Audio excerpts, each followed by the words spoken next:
നമസ്കാരം. ഇന്ന് നമ്മൾ സംസാരിക്കുന്നത് ഒരു പുതിയ വിഷയത്തെക്കുറിച്ചാണ്. Family counselling. ഫാമിലി കൗൺസിലിംഗ് എന്ന് പല ആൾക്കാരും കേട്ടിട്ടുണ്ടാവും. പക്ഷേ അവർ മനസ്സിലാക്കുന്ന അർത്ഥം വേറെയാണ്. ഫാമിലി കൗൺസിലിംഗ് എന്ന് പറയുമ്പോൾ തന്നെ മാനസികമായിട്ട് ബുദ്ധിമുട്ടുള്ളവരെ ട്രീറ്റ്മെൻറ്റിന് കൊണ്ടുപോകുന്നു എന്നൊക്കെയാണ് ചിന്തിക്കുന്നത്. കൗൺസിലിങ്ങിന് കൊണ്ടുപോയെന്ന് പറഞ്ഞാൽ അവന് തലയ്ക്ക് സുഖമില്ല, അവനെന്ത് കൗൺസിലിംഗ് കൊണ്ടുപോയി. പക്ഷേ അത് തെറ്റാണ്. ഈ ഫാമിലി കൗൺസിലിംഗ് എന്ന് പറയുമ്പോൾ തന്നെ നമ്മൾ മനസ്സിലാക്കുക, ഒരു കുടുംബത്തിൽ എന്തെങ്കിലുമൊക്കെ പ്രശ്നങ്ങൾ, ഹസ്ബൻഡ് ആൻഡ് വൈഫ് തങ്ങളിൽ എന്തെങ്കിലുമൊക്കെ പ്രശ്നങ്ങളുണ്ടെങ്കിൽ അതിനൊരു അടിസ്ഥാനം ഉണ്ടാകും, ഒരു കാരണം ഉണ്ടാകും. ആ കാരണങ്ങൾ ഒരു ഫാമിലി കൗൺസിലർ എടുത്ത് തന്നിട്ട് തുറന്നു പറയുകയാണെങ്കിൽ അദ്ദേഹം ഒരുപാട് എക്സ്പീരിയൻസ് ഉള്ള ആളായിരിക്കാം, ഒരുപാട് കേസുകൾ പഠിച്ചിട്ടുള്ള ആളായിരിക്കാം. അദ്ദേഹത്തിന് ഇതിന് പല മാർഗനിർദ്ദേശങ്ങളും നിങ്ങൾക്ക് നൽകാൻ പറ്റും. ആ മാർഗനിർദ്ദേശങ്ങൾ നിങ്ങൾ അപ്പടി എടുക്കണമെന്നൊന്നുമില്ല.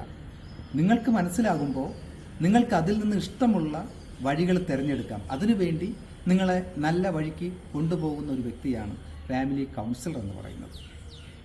നമ്മളൊരു ഫാമിലി കൗൺസിലർ അടുത്ത് പോവുകയാണെങ്കിൽ തീർച്ചയായിട്ടും നമ്മളുടെ എല്ലാ കാര്യങ്ങളും ഒന്നും മറച്ചു വയ്ക്കാതെ ഓപ്പണായിട്ട് നമ്മൾ പറയേണ്ട കാര്യങ്ങളുണ്ട്. നമ്മൾ കുടുംബ കോടതി എന്ന് കേട്ടിട്ടുണ്ട്. എല്ലാ കുടുംബ കോടതികളിലും ഫാമിലി കൗൺസിലർമാരുണ്ട്. അവരുടെ ഉദ്ദേശം തന്നെ നമ്മളൊരു കുടുംബ കോടതിയിലൊരു കേസുമായിട്ട് പോയി കഴിഞ്ഞാൽ ആദ്യം ഹസ്ബൻഡും വൈഫും എത്തിക്കഴിഞ്ഞാൽ അവരെ കൗൺസിലിങ്ങിനാണ് വിടുന്നത്. ചെറിയ ചെറിയ പ്രശ്നമാണെങ്കിൽ അത് പറഞ്ഞ് തീർക്കുക എന്നുള്ളതാണ് അവിടെ ഉദ്ദേശിക്കുന്നത്. അപ്പോൾ ഈ കൗൺസിലർ എടുത്ത് ചെന്ന് കഴിഞ്ഞാൽ കൗൺസിലർക്ക് ചില ഗുണങ്ങളുണ്ടാവണം. അപ്പോൾ പഠിച്ചു കഴിഞ്ഞാൽ എല്ലാവരും കൗൺസിലറാവും. സർട്ടിഫിക്കറ്റ് ഉണ്ടെങ്കിൽ കൗൺസിലറാവും, ഫാമിലി കൗൺസിലറും ആവും. പക്ഷേ അവർക്ക് ക്വാളിറ്റി ഇല്ലെന്നുണ്ടെങ്കിൽ അവരുടെ പ്രൊഫഷനിൽ അവർ വിജയിക്കത്തില്ല.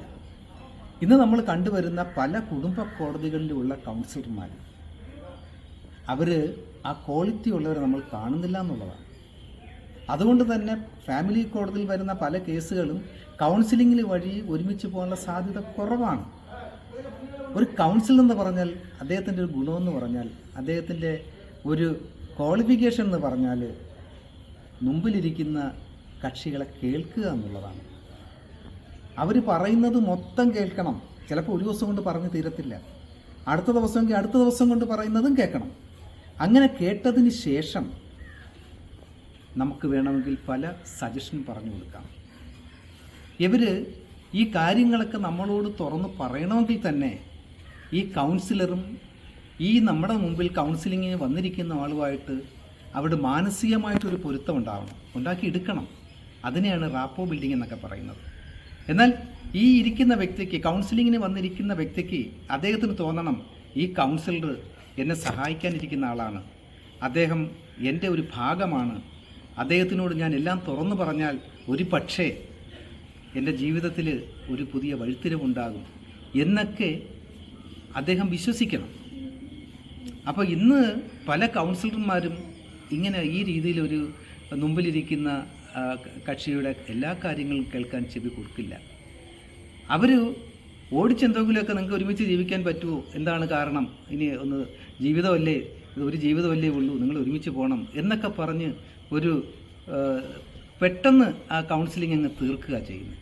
എന്നിട്ട് അടുത്ത ചോദ്യം, ശരി നിങ്ങൾക്ക് ഒരുമിച്ച് ജീവിക്കാൻ പറ്റില്ല എന്നുണ്ടെങ്കിൽ, നിങ്ങൾക്ക് ബന്ധം വേർപെടുത്താനാണ് താല്പര്യമെങ്കിൽ എന്തൊക്കെ അങ്ങോട്ടും ഇങ്ങോട്ടും കൊടുക്കും എന്ന് പറഞ്ഞതിന് ശേഷം ഉടനെ ഒരു പേപ്പറും പേനയും എടുത്ത് എഗ്രിമെൻ്റ് അങ്ങ് എഴുതുകയാണ്. അങ്ങനെ പല കോടതികളിലും കൗൺസിലർമാരിരിക്കുന്നത്, ഈ ഇത്തരത്തിലുള്ള പ്രവൃത്തികൾ ചെയ്യുന്ന കൗൺസിലർമാർ പല കോടതികളിലും ഇരിപ്പുണ്ട്. പക്ഷേ ഇവരെയൊക്കെ ഇവിടുന്ന് മാറ്റിക്കൊണ്ട് ഒരു കൗൺസിലിൻ്റെ മുമ്പിൽ വരുന്ന ആൾക്കാരെ മാക്സിമം പറഞ്ഞ് ജീവിതത്തെക്കുറിച്ച് പറഞ്ഞ് മനസ്സിലാക്കി അവരുടെ മനസ്സിലുള്ള പുകമറയൊക്കെ മാറ്റി ഹസ്ബൻഡ് ആൻഡ് വൈഫ് ഒരുമിച്ച് ജീവിക്കാനുള്ള സാഹചര്യം ഒരുക്കി കൊടുക്കുക എന്നുള്ളതാണ് ഒരു കൗൺസിലിൻ്റെ ലക്ഷ്യം, ഫാമിലി കൗൺസിലിൻ്റെ ലക്ഷ്യം, ഉദ്ദേശം. അതൊക്കെ ആയിരിക്കണം. പക്ഷേ അതിൽ നിന്നൊക്കെ മാറി ഇന്ന് പെട്ടെന്ന് കേസ് തീർക്കുക എന്നുള്ള ലക്ഷ്യത്തോടു കൂടിയുള്ള ചില പ്രവൃത്തികൾ പല ഫാമിലി കൗൺസിലറും നടത്തി വരുന്നുണ്ട്. ഇതൊരിക്കലും നമുക്ക് ഉൾക്കൊള്ളാൻ പറ്റാത്ത കാര്യമാണ്. അപ്പോൾ അങ്ങനെ ഈ ആൾക്കാരെ തങ്ങളിൽ ഒരു എഗ്രിമെൻറ്റിലൂടെ വേർതിരിക്കുന്ന ഒരു സംവിധാനത്തിലേക്ക് ഫാമിലി കൗൺസിലർമാർ മാറിക്കഴിഞ്ഞാൽ അവരുടെ അടുത്തൊന്നും ആരും പോകത്തില്ല. ഇപ്പോൾ ഫാമിലി കൗൺസിലർ മാക്സിമം ശ്രമിക്കേണ്ടത് രണ്ടുപേരെ ഒരുമിച്ച് ചേർത്ത് വിടാനുള്ള ശ്രമവും നടത്തേണ്ടത്, അല്ലാതെ അവരെ വേർപെടുത്താനുള്ള ശ്രമമല്ല നടത്തേണ്ടത്. ആ വേർപെടുത്താനുള്ള ശ്രമം നടത്തേണ്ടതിന് കോടതിയിൽ വേറെ സംവിധാനമുണ്ട്. അവിടെയാണ് മീഡിയേറ്റർ റോൾ അതാണ്. അത് ഞാൻ പിന്നീട് പറയാം. അപ്പോൾ ഫാമിലി കൗൺസിലർ ചെയ്യേണ്ട ഒറ്റ കാര്യം, അവർ ഒരുമിച്ച് ജീവിക്കാൻ ഉതകുന്ന എന്തെങ്കിലും കാര്യങ്ങളുണ്ടെങ്കിൽ അത് പറഞ്ഞ് മനസ്സിലാക്കി അവരുടെ മനസ്സിലുള്ള തെറ്റിദ്ധാരണകളൊക്കെ മാറ്റി ജീവിതത്തെക്കുറിച്ച് ബോധവാന്മാരാക്കി പറഞ്ഞു വിട്ടുകഴിഞ്ഞാൽ അതാണ് ഒരു ഫാമിലി കൗൺസിലറുടെ ലക്ഷ്യവും അതായിരിക്കണം അവരുടെ കടമയും. ആ കടമയിൽ നിന്നൊക്കെ ഒരുപാട് മാറി ഇന്നത്തെ ഫാമിലി കൗൺസിലർമാർ മാറിയിരിക്കുന്നു. അവർ കേസ് എങ്ങനെയെങ്കിലും തീർക്കുക, എൻ്റെ മുമ്പിൽ വരുന്ന പ്രശ്നം കൂടി ഒരുമിച്ച് ജീവിച്ചാലും പിരിഞ്ഞാലും ശരി തീർക്കുക എന്നുള്ളൊരു ലക്ഷ്യത്തോടു കൂടി പ്രവർത്തിക്കുന്ന ഫാമിലി കൗൺസിലർമാരെ കോടതിയിൽ നിന്ന് മാറ്റി നിർത്തി ഒരു നല്ല കുടുംബജീവിതം നയിക്കുന്ന ഫാമിലി കൗൺസിലർമാരെ നിയമിച്ചുകൊണ്ട് ഉള്ള പ്രവർത്തനങ്ങൾ മുന്നോട്ട് കൊണ്ടുപോവുകയാണെങ്കിൽ തീർച്ചയായിട്ടും ഫാമിലി കോടതിയിൽ വരുന്ന പല കുടുംബങ്ങളും ഒരുമിച്ച് പോകാനുള്ള സാധ്യതയുണ്ടാകും എന്ന് മാത്രം പറഞ്ഞുകൊണ്ട് നിർത്തുന്നു. മറ്റൊരു വിഷയവുമായി വീണ്ടും കാണാം. നന്ദി, നമസ്കാരം.